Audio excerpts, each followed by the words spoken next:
Bharatiya Janata party की सरकारों को जनता से कोई सरोकार नहीं है, सिर्फ ईवीएम कुछ रहनी चाहिए। इसमें बहुत बड़ा घोटाला है। जहाँ मार्जिन 25-25, 30-30 हज़ार का होना चाहिए, वहाँ 2,000 का रह जाता है। ये क्या है? भारतीय जनता पार्टी का जो कार्यकर्ता है वो साइलेंट वोटर है। आप मेरे साथ सड़क पे चलिए, 100 आदमी मिलेंगे, 90 खिलाफ बोलते हैं बीजेपी। ये दीपेंद्र हुड्डा में आप बहुत पोटेंशियल देखते हैं? मेरे पोटेंशियल देखने के ना देखने से कोई फर्क नहीं पड़ने वाला। पोटेंशियल जनता को दिखना चाहिए। भाजपा का जो राइज 2014 में हुआ, क्या वो एंटिसिपेट कर रहे थे? झूठे नारे दे के लोगों को प्रलोभन दे के सरकार इन्होंने बनाई। एक बार तो आए, उसके बाद तो ईवीएम ला दी है। भारतीय जनता पार्टी जब काम कर रही होती है हरियाणा के अंदर, वो पन्ना प्रमुख तक पहुंच जाते हैं। नहीं, मेरे को तो आज तक कोई पन्ना प्रमुख दिखा नहीं। कहाँ है? ये एक हाइप क्रिएट किया होता है इन्होंने दूसरे को डिमोरलाइज करने के लिए। दिखाइए मुझे पन्ना प्रमुख कौन कौन है, आपने देखे हैं? कांग्रेस पार्टी की क्या कमी रही है? ये पार्टी के इंटरनल मैटर में इस पर बोलना नहीं चाहूँगा। Welcome to another podcast. I'm joined today by a leader जो ग्राउंड ही जानते हैं, ग्राउंड ही समझते हैं। नमस्कार सर, कैसे हो आप? कृपया जी भोलेनाथ की, माँ मनसा देवी की। सर, क्योंकि समय का अभाव है, डायरेक्ट क्वेश्चंस पे आते हैं। जी जी। 21वीं सदी के अंदर हरियाणा रीजनेबली बदल रहा है। जो पिछली सदी के अंदर हरियाणा था और इस सदी के हरियाणा के अंदर ज़मीन आसमान का फ़र्क है। आपने अप क्लोज देखा है हरियाणा को बदलते हुए। आप उस जंक्चर पे थे जब आपने हरियाणा के नेता, हरियाणा के लोग, हरियाणा का समाज और हरियाणा के अंदर कैसे राजनीति और उसकी अर्थव्यवस्था भी चेंज हो रही है। मैं समझना चाहता हूँ 21वीं सदी के डॉन में 2004-5 के समय पे वक्त कैसा था, माहौल कैसा था, लोग कैसे थे, राजनेता कैसे थे और कितने बदले हैं वो आज के समय पे? लोग तो वही हैं, राजनेता भी काफ़ी बदल गए, लोग तो वही हैं।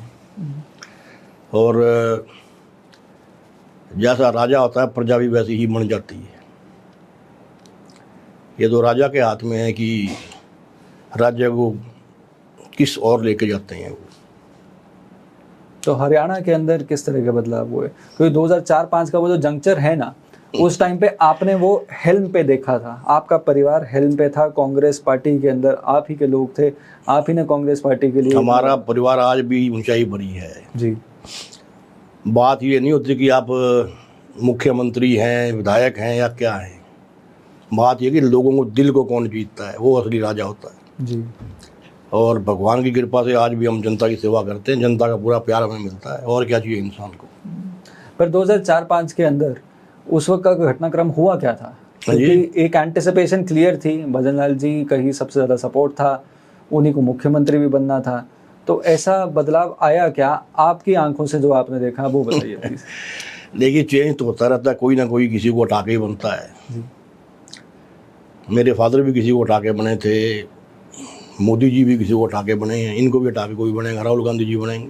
ये तो समय का चक्र है, चलता रहता है। इन जो बातों में ज़्यादा मैं परवाह नहीं करता।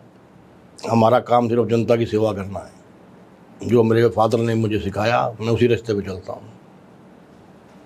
How do you recollect your father? अपने फादर साहब को आप कैसे याद करते हैं? क्योंकि भजन लाल जी का जो इम्पैक्ट है, मैं कई बार ये बात कहता हूँ कि 3 Lals of Haryana, bar bar media ने और अलग अलग बात बोली जाती है कि 3 लाल्स ऑफ हरियाणा। तो कई लोग ऐसे होता है, अच्छा कोई किसी की नज़र के अंदर देवीलाल जी ऊपर हो गए, ठीक, पर at the end of the day longest serving in तीनों में जो रहे थे, जो सरकार में रहे थे, जिन्होंने हरियाणा की दशा दिशा तय की, वो भजन लाल जी थे। तो आप उनको कैसे याद करते हैं? उनका क्या इम्पैक्ट रहा था जो आपने अप क्लोज देखा? मैंने अपने फादर को एक बार कहा था कि मैं पॉलिटिक्स में नहीं आना चाहता क्योंकि इसमें सुबह से शाम तक झूठ बोलना पड़ता है। तो मेरे फादर ने कहा कि मैं कभी झूठ नहीं बोलता, जो मेरे पास आता मैं ये बोलता हूँ कि मैं कोशिश करूँगा। और वो कोशिश करते थे। और अगर वो कहते थे हाँ जी होगा, इसका मतलब ज़बान होगी, करेंगे वो, चाहे इसका कोई भी नुकसान हो उनको, चाहे फ़ायदा हो। तो हमारा काम भी यही है, हम तो सिर्फ कोशिश करते हैं। जो हमारे पास आए, कोई भी किसी के पास जाता है उम्मीद लेकर जाता है कि मैं उसके पास जा रहा हूँ तो मेरा कुछ ना कुछ काम होगा। हम अपनी तरफ से प्रयास करते हैं, होना ना होना दूसरे के मुकद्दर की भी बात है। पर कहते हैं कि भजन लाल जी, और ये क्योंकि मैंने कुछ किताबें भी लिखी हैं और हरियाणा पे शोध भी करता हूँ, भजन लाल जी के दौर में सबसे पहले और तरीके से जो बिजनेस या इंडस्ट्रियल डेवलपमेंट होना था हरियाणा का, या Gurgaon is a consequence of कि जो भजन लाल जी की नीतियाँ रही और उनका जो डायरेक्शन रहा, उसके बारे में क्या कहेंगे आप? मेरे फादर का क्लियर विजन था कि आम जो इंसान है उसको फ़ायदा मिलना चाहिए, स्टेट के अंदर इंडस्ट्री आनी चाहिए, बच्चों को रोज़गार मिलना चाहिए।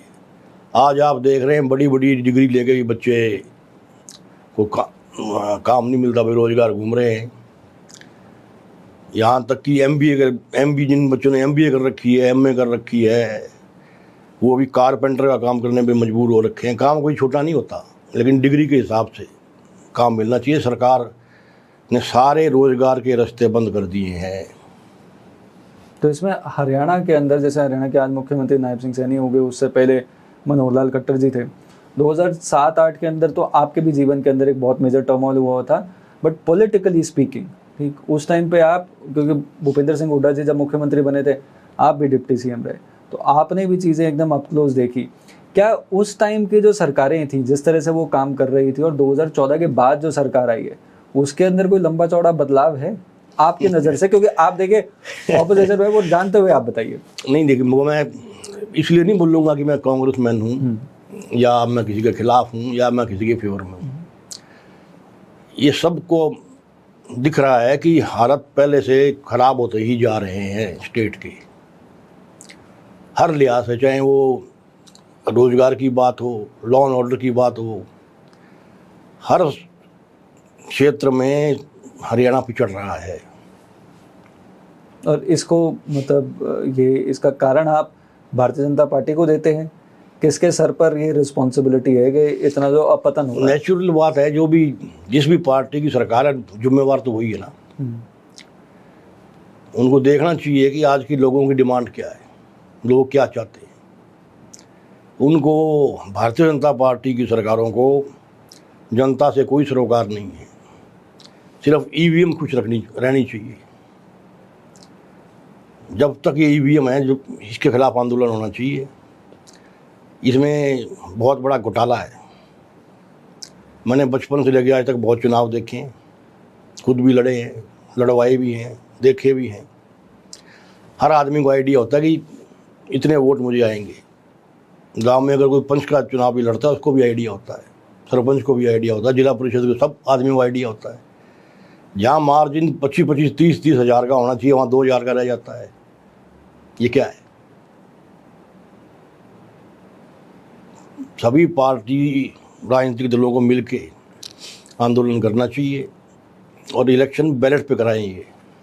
भारतीय जनता पार्टी, बीजेपी का एक आर्गुमेंट इसके अगेंस्ट ही आता है कि बैलेट पेपर पहले स्टफिंग बहुत हुआ करती थी, स्टफिंग हो जाया करती थी, बैलेट वो बूथ पे कब्जे हो जाया करते थे, जिस वजह से हम EVM पे आए। और फिर दूसरी आर्गुमेंट वो ये देते हैं कि भारतीय जनता पार्टी का जो कार्यकर्ता है वो साइलेंट वोटर है, वो बहुत हल्ला गुल्ला नहीं करता, वो अपनी। आप मेरे साथ सड़क पे चलिए, 100 आदमी मिलेंगे, 90 खिलाफ बोलते हैं बीजेपी के। आप खुद सर्वे कर लिए, आप खुद मीडिया में हैं, तो ये तो है नहीं कि अंदर बाहर तक आप उनके खिलाफ बोल रहे, अंदर जाते ही आपका मन बदल गया। ऐसा नहीं होता कभी। पर इस वाली बात का क्या होगा कि बहुत सारे लोग, जब चुनाव आता है, क्योंकि इस बार भी 2024 का भी जो चुनाव देख रहे थे, बहुत लोगों ने बस आस लगाई ली थी कि कांग्रेस पार्टी पार में आने वाली है, परंतु जब फाइनल रिजल्ट भी आया तो बीजेपी की मेजॉरिटी आई। तो कई आर्गुमेंट्स ये भी हो सकती हैं कि जो पोलराइजेशन है, जाट और नॉन जाट का जो पोलराइजेशन है, वो बहुत फेवर में काम करता है बीजेपी के लिए। तो जाट वोटर बड़ा लाउड होता है और नॉन जाट वोटर वो पोलराइज हो गए, एक जगह अपना वोट कर देता है। देखो, ये बात भी काफ़ी हद तक सच है कि कास्टिज्म बहुत है हरियाणा के अंदर, और नॉन जाट का फैक्टर भी है, लेकिन आप EVM को भी नहीं जुटला सकते, वो भी एक बहुत बड़ा फैक्टर है। अच्छा, कास्टिज्म के बारे में क्या आपके नज़र में, क्योंकि आपने इतना बड़ा लंबा आपका राजनीतिक करियर रहा है, हमें ये पता है कि जाति या कास्टिज्म हरियाणा के गांव-गांव के अंदर रूट्स में फैली हुई है, मतलब लोगों की जड़ों में है, ठीक, और उसके अंदर कोई दो राय नहीं। पर क्या जाति के आधार पर जो लोगों के बीच में भेदभाव आना स्टार्ट हुआ, या उसका पॉलिटिकल एक्सप्रेशन राजनीति वोट के अंदर, क्या वो बड़ा है पिछले कुछ 10-12 सालों के अंदर? मैं खुद कास्टिज्म में बिलीव नहीं करता हूँ, टू बी वेरी फ्रैंक। जहाँ से मैं चुनाव लड़ता हूँ वहाँ 1200 वोट भी नहीं है मेरी कम्युनिटी के। हमारा काम ईमानदारी से सबको साथ लेकर चलना है और सबके सुख दुख में खड़ा रहना है। कास्टिज्म वो लोग फैलाते हैं जिनकी संख्या ज़्यादा है। हम तो सबको साथ लेकर चलते हैं। तो आपको क्या लगता है ये बीजेपी के उसके अंदर सिग्निफिकेंटली और बड़ा है, या उससे पहले इतना था ही नहीं, या फिर उसको एक्सप्रेशन या लोग उसको फैक्टर इन नहीं करते? नहीं, पहले भी था लेकिन इतना नहीं था जितना अब है। क्योंकि अब तो शायद सरकारें ही उसके उस पर दम पे बन रही हैं। मैं तो कहूँगा सरकार तो ईवीएम के दम पे ही बन रही है। सरकार ईवीएम के दम पे बन रही है। कोई कारण मुझे और नज़र नहीं आता। अच्छा, आपका शहर पंचकुला, ठीक है, आपको तो कई शहर हैं, आप हरियाणा, आपने तो उस टाइम पे हरियाणा संभाला था जब हरियाणा के अंदर वो प्रगति, जैसे अगर आज हम बोलते हैं ना गुड़गांव मिलेनियम सिटी बन चुका है या गुड़गांव का बहुत राइज हो चुका है, जिस दौर के अंदर गुड़गांव का राइज होना स्टार्ट हुआ था उस दौर पे आप डिप्टी थे। जो समझने वाली बात है कि गुड़गांव का हो या पंचकुला का डेवलपमेंट हो, पंचकुला पर्टिकुलरली मैं वो समझना चाहूँगा कि आपने पंचकुला को जलते हुए भी देखा पिछले 10 साल के अंदर अंदर। वो दौर कैसा था, ये मिसमैनेजमेंट किस एंड पे थी? अगर हम भारतीय जनता पार्टी की भी बात करते हैं तो बीजेपी की खामियां और कमियां क्या रही पिछले 15-12 सालों के अंदर? आप मुझे एक चीज़ बता दो, जो भारतीय जनता पार्टी ने पंचकुला में की हो, कोई प्रोजेक्ट लाए हों। हाँ, घोषणाएं जितनी मर्जी करवा लो इनसे।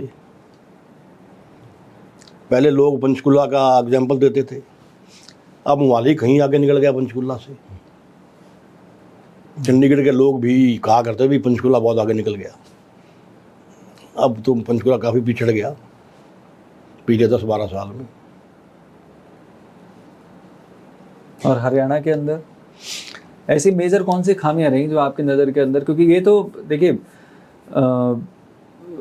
कि कई लोगों से जैसे पूछा जाए कि हरियाणा के अंदर कमियां क्या रही है, अरे हरियाणा के अंदर ये रिजर्वेशन की वजह से या फिर जाट रिजर्वेशन की वजह से, आंदोलन की वजह से हरियाणा जला, फिर वो संत रामपाल के चक्कर में हरियाणा जला। तो वो क्या आपको मुख्य कारण लगते हैं हरियाणा के पतन के, या हरियाणा का पतन हो क्यों रहा है? कि सिर्फ पार्टी लीडरशिप, किस आपकी नज़र के अंदर भारतीय जनता पार्टी किस तर्ज पे काम कर रही है जो इतना डिक्लाइन हो रहा है? आप देखिए कि चाहे वो कर्मचारी है, व्यापारी है, किसान है, मजदूर है, कोई भी तो इनकी कारगुजारी से खुश नहीं है। किसान आंदोलन हुआ, छात्र आंदोलन हुआ, परवाह नहीं इनको, क्योंकि इनको तो मालूम है कि यार इनमें अल्टीमेट गेम तो ईवीएम से खेलना है हमने। ये मेरे को तो समझ आ चुकी है, बाकी बताओ तुम किसको कब आएगी भगवान जाने। तो क्या कांग्रेस पार्टी ये लोगों को बात बताते हुए या बताने का प्रयास कर रही है, लोगों को समझ नहीं आ रही? हमारी कांग्रेस पार्टी की फीलिंग कहाँ पे रह रही है? हाँ जी, कांग्रेस पार्टी कहाँ फेल हो रही है लोगों को ये बात बताने में? कांग्रेस पार्टी कभी फेल नहीं हो रही लोगों को बताने में। बुरा मत मानना, मीडिया, आप मीडिया से ही हैं। मीडिया भी तो सत्य दिखाने में थोड़ा संकोच करता है। क्या मीडिया पहले सच दिखाया करता था? डेफिनेटली देश कैसे आज़ाद हो गया, ये मीडिया का बहुत बड़ा रोल रहा है देश को आज़ाद करने। देश को आज़ाद नहीं, मैं तो अभी की बात कर रहा हूं। अभी की तब की बात करो ना, जब कांग्रेस आप खुद कंपेयर करो ना, तब मीडिया क्या था, अब मीडिया क्या है। नहीं, जैसे 2004 से 14 का अगर कंपेयर करें तो 4 से 14 के अंदर तब भी मीडिया सरकार की बात किया करता था। इतनी नहीं भाई जितनी अब है। अच्छा, आपको भी मालूम है ये बात, तो बच्चा बच्चा जानता है। अच्छा, इस पूरे जो आपने भी पॉलिटिकली भी जो टर्मोइल देखा है, एक बड़ी कमाल की चीज़ आती है कि आपका परिवार जैसे तैसे कैसे करके एकजुट ज़रूर रहा है और रहेगा हमेशा। क्योंकि ये बड़ी एक कमाल की बात है कि चाहे पॉलिटिकल ओपोनेंट्स हो, कोई ऐसे वो कहते हैं ना कि रायता पब्लिक में नहीं उड़ा हुआ, सब ने वो समेट लिया, सब एकदम के भाई घर के अंदर बैठ के बात करके उसे ऐसा इंप्रेशन आता है। ये कहाँ से चीज़ आती है और आप परिवार के अंदर इस चीज़ को कैसे देखते हो? नहीं, हमारे में कभी कोई डिफरेंस था ही नहीं। आप जो करे समेट लिया, आपने कुछ नहीं समेटा, कुछ था ही नहीं समेटने के लिए। हम लोग ये जैसे पॉलिटिकली ओपोनेंट्स हो गए पर परिवार एक रहा, वो एक अलग बात है जी। राजनीति कोई भी कहीं रह के कर सकता है। मेन बात है कि जनता की सेवा होनी चाहिए, जनता के काम होने चाहिए। जिस चीज़ के लोगों ने आपको चुना है, जो लोग आपसे उम्मीद करते हैं, उनकी उम्मीद पे खरा उतरने का प्रयास करना चाहिए। अच्छा, कुछ क्योंकि आपने सारे राजनेता अलग अलग जगह देखे हैं, ठीक, तो मैं कुछ नेताओं के बारे में आपसे कुछ नेताओं के नाम लूँगा, ठीक। मैं चाहूँगा आप उनसे जुड़ा हुआ कोई किस्सा बताएं जो आपको फट से याद आता है, ठीक। इसमें आप ये जो कैमरा है, इस कैमरे की चिंता नहीं, ठीक इसकी मैं चिंता करता नहीं है ना जी। आपकी उनके बारे में पर्सनल ऑब्जर्वेशन, मेरे ऑब्जर्वेशन सबके बारे अच्छी है भाई। जो कोई जैसा करेगा वैसा बढ़ेगा। आपकी देवीलाल जी के साथ कोई मेमोरी? चौधरी देवीलाल जी से मैं बचपन में एक बार मिला था, बट्टू रेस्ट हाउस में, मैं बहुत छोटा था। तो how do you remember him? आपको याद कैसे आता याद क्यों नहीं, बचपन की बातें आपको याद नहीं है? है? तो कैसे, मतलब क्या कोई किस्सा बताइए तो। किस समय एक बार मिला, मैंने बोल दिया ना आपको। उसके बाद सिर्फ एक ही बार मुलाकात? मेरी दोबारा मुलाकात नहीं हुई उनसे कभी। बंसीलाल जी? हाँ, उनसे मेरी मुलाकात हुई है, कई बार हुई है। कैसे व्यक्ति थे? विधानसभा में मैंने देखा भी उनको, कई बार मिला भी हूँ मैं विधायक भी रहा हूँ उनके साथ। तो कैसे व्यक्ति थे? बढ़िया इंसान थे, बेहतरीन इंसान थे। मतलब हरियाणा के बारे में जो सोच थी कलेक्टिवली हरियाणा। एक बार मैं वॉशरूम में हाथ धो के टॉवल से साफ कर रहा था मुंह को, तो चौधरी बंसीलाल जी ने कहा अपना रुमाल इस्तेमाल करा करो बेटा। कहता मुझे भी दमा इन्हीं चीज़ों से हुआ है। मुझे याद है, मतलब छोटी छोटी चीज़ों को भी वो ध्यान रखते थे। शमशेर सिंह सुरजेवाला जी? उन्होंने मेरे फादर के साथ काम किया है, मैं उनका बड़ा आदर करता हूँ। और वो बहुत ही बुद्धिजीवी थे, इसमें कोई संदेह नहीं। इतनी सी स्लिप पे अगर लिख के लाते थे, इतना बड़ा बना देते थे बोल बोल के। मतलब उनकी मेमोरी और इनका IQ लेवल बहुत बढ़िया था। भूपेंद्र सिंह हुड्डा? हुड्डा जी भी बढ़िया हैं, उनके साथ भी मैंने काम किया। उनका भी एक विजन है। कोई मेमोरी? हाँ जी, कोई फॉन्ड मेमोरी? आपने काम तो किया, देखिए बातें तो बतानी पड़ेगी। कैसे? कुछ किस्सा तो बताइए, क्योंकि उसी किस्से से आगे बढ़े। जो मीडिया का जो काम भी होता है ना, वो मैसेज पहुंचाना भी होता है, लोगों के पास पहुंचे कि लोग के कैसे वो किस्से हैं। क्योंकि जब आपने सारी चीज़ देखी है, बड़े जो लोग हैं, जो आपके लेवल के एज ग्रुप के लोग हैं ना, उनको तो ये सारी बातें पता होंगी, क्योंकि सबने आप क्लोज देखी हैं। वो जो अगली पीढ़ी आ रही है ना, वो समझना चाहती है। अगली पीढ़ी खुद समझ लेगी, इनको समझाने की जरूरत नहीं होती। आजकल सब है, AI है, सब कुछ है, नेट है। हाँ, तो आजकल तो लाइब्रेरी की भी जरूरत नहीं, फोन खोल लो, खुल गई लाइब्रेरी। तो तभी जिसके बारे में मर्जी पूछ लो, जिसके बारे में मर्जी सुन लो। हाँ, तो तभी। और उसके अंदर भी जरूरी है ना कि आपकी बात सामने आएगी ना, तो उस रेफरेंस के अंदर घुसेगी। नहीं, मेरी बात क्या सामने आएगी? मैंने बोलना था जो बोल दिया, बड़े इंसान है। अच्छा, do you see a lot of potential? ये दीपेंद्र हुड्डा में आप बहुत पोटेंशियल देखते हैं? मेरे पोटेंशियल देखने के ना देखने से कोई फर्क नहीं पड़ने वाला। पोटेंशियल जनता को दिखना चाहिए। पोटेंशियल हर चीज़ में, आप में भी है, इनमें भी है, मेरे में भी है, सब में है। जनता को क्या दिखता है, जनता को लगना चाहिए पोटेंशियल है। चौटाला परिवार, दुष्यंत चौटाला, अभय चौटाला, अजय चौटाला जी। अजय चौटाला जी के बारे में बताइए। मेरी बात समझिए आप, मैं किसी के बारे में भी कभी बुरा नहीं बोलता हूँ जी। तो मैं बुरा सुनना भी नहीं चाहता, मैं चाहता हूँ आप किस्सा बताइए। नहीं सुनना चाहते, मैं सब कह रहा हूँ, सभी अच्छे हैं। कोई किस्सा, कोई फॉन्ड मेमोरी अजय चौटाला जी के साथ? हाँ जी, कोई फॉन्ड मेमोरी कोई अजय चौटाला जी के साथ? नहीं, मेरा तो अजय चौटाला जी से सच में कभी इतना ज़्यादा इंटरेक्शन नहीं हुआ। अच्छा, अब हम थोड़ा नेशनल पॉलिटिक्स में आते हैं। क्या 2007-8 के दौर के अंदर, ठीक, जब आप पॉलिटिकली स्टेट के अंदर भी देख रहे थे कि चेंजेस हो रहे हैं, तब भाजपा का जो राइज जो 2014 में हुआ, क्या वो एंटिसिपेट कर रहे थे? क्या वो दिख रहा था कि 2014 में भाजपा आ सकती है?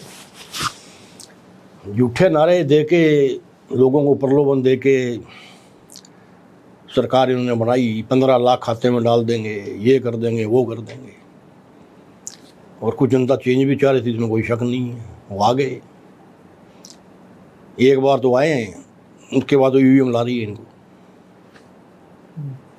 तो पर उस टाइम पर उम्मीद नहीं थी। 2008-9 अगर हम याद करें, तो उस टाइम पे कि 2014 के अंदर भाजपा आ जाएगी, इस बात की लंबी चौड़ी उम्मीद नहीं थी। उम्मीद हो चाहे ना हो जी, उसमें तो आए ना। ये मोदी जी के नाम पे इन्होंने सरकार बनाई, उन्होंने भी लोगों को गुमराह किया। अपना मैनिफेस्टो उठा के देखें, वो कितने वादे पूरे कर दिए उन्होंने। और मनोहर लाल खट्टर जी? हाँ जी, मनोहर लाल खट्टर जी, क्या उम्मीद थी? कभी कभी आपने नाम सुना था मनोहर लाल जी का 2014 से पहले? नहीं सुना था, झूठ क्यों बोलूँ मैं। तो वो हरियाणा में भाजपा में अच्छा काम कर रहे थे, या किस संदर्भ में सुना था? नहीं देखो, हरियाणा जनहित कांग्रेस का उनके साथ हमारे साथ गठबंधन था बीजेपी का, तो एक दूसरे को जानते तो थे ही हम, इसमें क्या शक है। जी। तो पर ये एंटिसिपेट किया था कि मनोहर लाल जी मुख्यमंत्री बन सकते हैं जब भारतीय जनता पार्टी आएगी पार में? राजनीति में कोई भी चीज़ एंटिसिपेशन से नहीं होती है, कोई भी बन सकता है, ये तो नसीब है। तो मैट्रिक क्या काम करता है हरियाणा की राजनीति के अंदर? कौन सा मैट्रिक काम करता है हैं? हरियाणा की राजनीति में? काम क्या करता है फिर? मुकद्दर काम करता है भैया। राजनीति हो जाए कोई भी चीज़ हो, बिना मुकद्दर के और मालिक की कृपा से कुछ नहीं हो सकता। तो स्टार्स अलाइन होने जरूरी है। जब तारे अलाइन होंगे, कर्म अच्छे होंगे तो स्टार भी अलाइन हो जाएंगे। अच्छा, आज के टाइम पर जैसे अभी हम जब शुरुआत कर रहे थे उससे पहले आप ये बोल रहे थे कि सर्वाइव वही करेगा जो ग्राउंड पे रहेगा। हाँ, इसमें क्या संदेह है। मीडिया जिसको मर्जी इतना चढ़ा दे, जितना मर्जी गिरा दे, आजकल आपके लोगों के हाथ में है, लेकिन सच्चाई तो यही है कि ग्राउंड से जुड़ा हुआ ही इंसान सर्वाइव करेगा, चाहे कोई भी फील्ड हो। मैं केवल राजनीति की बात नहीं कर रहा, कोई भी फील्ड हो। क्योंकि ये मैं आपको एक बात बताऊं, जैसे वो मीडिया की बात है ना, जो मीडिया में बदलाव लाने का प्रयास कर रहे हैं ना, वही हमारे जैसे लोग हैं। क्योंकि जो बड़े बड़े मीडिया हाउसेज आपने देखे हैं ना, वो तो इतना उनको साजो सामान चाहिए होता है उनको चलने के लिए, तो वो सरकार के अधीन हुए होते हैं। हमें इतना साजो सामान नहीं चाहिए होता, तो हम छोटी उस पूंजी से काम चला लेते हैं, जिस वजह से वी आर नॉट, हम वो मेन स्ट्रीम मीडिया नहीं है जिसको जनरली बोला जाता है ना कि मीडिया सिर्फ वही वाली बात बताया करता है। भाई मीडिया तो मीडिया ही है, ये तो आप मानते हो ना। हाँ जी, हाँ जी। अच्छा, आखिरी कुछ सवाल, कांग्रेस पार्टी का आप हरियाणा के अंदर फ्यूचर क्या देखते हैं? पॉसिबिलिटी है कांग्रेस राज में आएगी, या ईवीएम पर ही आप सोचते हैं कि भाई जब तक ईवीएम भी एक परसेंटेज तक फिक्स होता है, करते हैं ये जो भी करता है। सपोज करो एक मशीन 20,000 पे फिक्स है या 10% पे है जी, उससे फालतू वोट अगर लड़ेंगे तो ईवीएम भी क्या करेगा? ये तो लोगों को एक तरफा चलना पड़ेगा। क्या कांग्रेस पार्टी अपना ऑर्गेनाइजेशन स्ट्रक्चर पे, क्योंकि भारतीय जनता पार्टी जब काम कर रही होती है हरियाणा के अंदर, वो पन्ना प्रमुख तक पहुंच जाते हैं, पन्ने प्रमुख हो गए, मंडल अध्यक्ष हो गए, बड़ी ऐसे पूरा एकदम वही system पन्ना से प्रमुख, मेरी बात सुनी, मेरे को तो आज तक कोई पन्ना प्रमुख दिखा नहीं। अद्धा पन्ना प्रमुख कहाँ है? ये एक हाइप क्रिएट किया होता है इन्होंने दूसरे को डिमोरलाइज करने के लिए। दिखाइए मुझे पन्ना प्रमुख कौन कौन है, आपने देखे हैं? भाई चुनाव के दौरान जब इंटरव्यू करने जाते हैं तब पता चलता है, सिर्फ चुनाव में पता चलता है। नहीं कहीं नहीं। तो पर आपके घर कोई पन्ना प्रमुख आया क्या आज तक? आया नहीं, मेरे घर पे नहीं आया। 100 आदमियों से पूछ लो, 90 आदमी यही बोलेंगे नहीं आया। तो क्या कांग्रेस के ऑर्गेनाइजेशन के अंदर कहीं पे कमी नहीं है? हाँ जी, कांग्रेस की ऑर्गेनाइजेशन में, ऑर्गेनाइजेशन स्ट्रक्चर के अंदर कोई कमी है? नहीं है। नहीं कोई कमी नहीं है। और 100% परफेक्ट तो कोई भी नहीं होता, और कांग्रेस पूरी तरह संगठित है। आने वाले चुनाव में इसका रिजल्ट आएगा। तो ये संगठित होना, ये जो 2024 के अंदर कुमारी शैलजा, भूपेंद्र सिंह हुड्डा जी, फिर अभी जो वीडियो भी आया कि रणदीप सुरजेवाला जी ने मन से ही बोल दिया कि भाई, रणदीप सुरजेवाला जी जब ने बोला कि भाई 10 साल से मैं आपका साथ दे रहा हूँ, अब आप मेरा साथ दो, हम कांग्रेस लेकर आएंगे हरियाणा तो में। बड़े कांग्रेस एक बड़ा परिवार है जी, वहाँ मतभेद तो हो सकते हैं, मनभेद नहीं होता। तो 2024 में जो हार हुई है उसका आप ओनस किस पे डालते हैं? वो हार क्यों हुई? वो कुछ EVM से- कांग्रेस पार्टी की, सच बोलूँगा मैं, कुछ कांग्रेस पार्टी की भी कमियां रही हैं, बाकी रहा खाया काम ईवीएम ने कर दिया। कांग्रेस पार्टी की क्या कमियां रही होंगी? ये पार्टी के इंटरनल मैटर में इस पे बोलना नहीं चाहूँगा। चलिए, हरियाणा के लिए आपका, हरियाणा के युवा के लिए आपका क्या संदेश होगा?